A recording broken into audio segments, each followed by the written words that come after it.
நாவலே உட்காந்து சரஸ்வதியாகவும், எனர்ஜியில் லக்ஷ்மியாகவும், அறிவில் பார்த்திங்கனாக்க விநாயகராகவும் பயன்படுது அப்படின்னு சொல்லுவாங்க.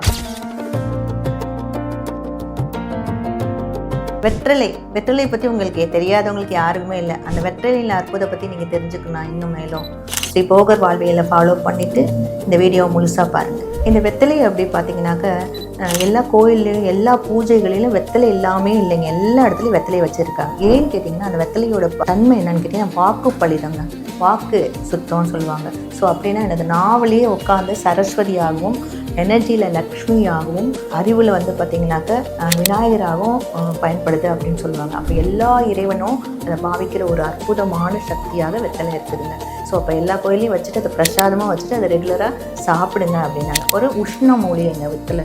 ஸோ இது ரொம்ப ரொம்ப அற்புதம். ஆஞ்சநேயருக்கும் போடுவாங்க, நிறைய மூலிகையாக யூஸ் பண்ணுவாங்க.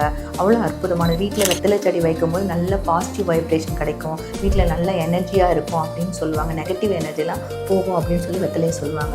ஸோ அவ்வளோ அற்புதமான வெத்தலையை பார்த்திங்கனாக்க நீங்கள் மருத்துவ குணம் என்னென்ன இருக்குன்னா சளியை போக்குங்க. அப்போ அந்த வெத்தலை சாறு எடுத்து கொஞ்சோண்டு துளசி, அதில் கொஞ்சோண்டு இந்த விராலி மஞ்சள் கொஞ்சம் மிக்ஸ் பண்ணி வெத்தலை சாரெல்லாம் மிக்ஸ் பண்ணி நீங்கள் சளிக்கு கொடுத்தீங்கன்னா ரொம்ப ரொம்ப அற்புதமாக இருக்கும். சளி குறைய ஆரம்பிக்கும். கொஞ்சம் தேன் மிக்ஸ் பண்ணிக்கலாம். அதுக்கப்புறம் குழந்தைங்களுக்கு சளி பிடிச்சி நிறைய நெஞ்சு சளி மாதிரி கரு கருன்னு சவுண்ட் வருதுன்னு வச்சுக்கோங்களேன். இந்த கற்பூராதி தைலம் அப்படின்னு நீங்கள் கேட்டிங்கன்னாக்க ஆயுர்வேதா ஷாப்பில் கிடைக்கும். அந்த எண்ணெயை அந்த வெத்தலையில் நல்லா தடவிடணும். மேலே கீழே தடவிட்டு ஒரு விளக்கெண்ணெய், நல்லெண்ணெய் தீப விளக்கை எடுத்து வச்சுட்டு அதில் அப்படியே வெத்தலையை வாட்டின ஹீட் பண்ணணுங்க. ஹீட் பண்ணிவிட்டு அந்த குழந்தைக்கும் நெஞ்சில் லைட்டாக அந்த கற்பூராதி எண்ணெயை சூட் பண்ணி லைட்டாக தேய்ச்சிடணும். முதுகுலையும் நெஞ்சிலையும் நல்லா தேய்ச்சிட்டு ஒரு 10 இலைங்க அந்த மாதிரி வாட்டி அந்த குழந்தையோட உடம்பு சூடு எவ்வளோ பொறுக்குதுன்னு பார்த்துட்டு மைல்டான சூரில் இங்கே ஒரு 10 இலை, அந்த பக்கம் ஒரு 10 இலை வச்சு அப்படியே துணியை போட்டு ஒரு துண்டை போட்டுவிட்டு படுக்க வச்சிட்டிங்கன்னா அப்படியே அந்த கஃபத்தை உறிஞ்சி அந்த சுவாசம், மூச்சு திணறல் அந்த மாதிரி இருக்கலாம் குறைய ஆரம்பிக்கும். ஸோ இது ஒரு அற்புதமான தெய்வீக மூலிகை.